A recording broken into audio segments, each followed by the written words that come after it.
Now we've got a lot of problems with skylights, and a lot of them leak.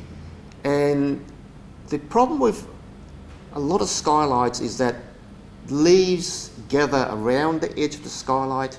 Sky dome skylights and skylights with a socket flashing on either side have got a particular problem because the tiles are cut and laid into the socket, and then the socket catches leaves, and then the leaves block the flow of water, and then you got the water overflowing. Other times you got a cracked dome, or the actual tray, the base of the skylight starting to rust, and then we will recommend replacing the skylight.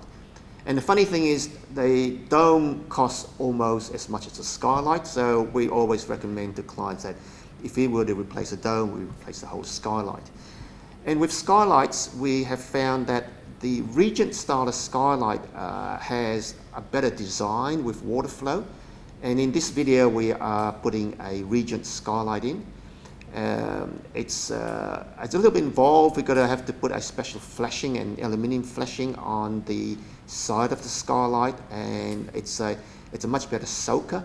But not only that, it's got a designed drainage channel where the water flows around the skylight, and very little water actually goes into the soaker. So you haven't got a problem with the soaker catching leaves and then damming the water up and then water going into your ceiling cavity, because that's quite often what a problem with a leaking skylight is.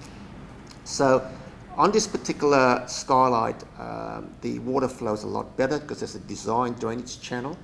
And what we can also do is we cut the tiles up to the drainage channel so the tiles are nice and flush, and we don't have a problem of trying to get the tiles to go under the skylight and they kick up a bit on the skylight. So we find that the Regent skylight works quite well for us, and we're now using this particular Regent skylight on a lot of our tile roofs because it's just a better skylight in our opinion.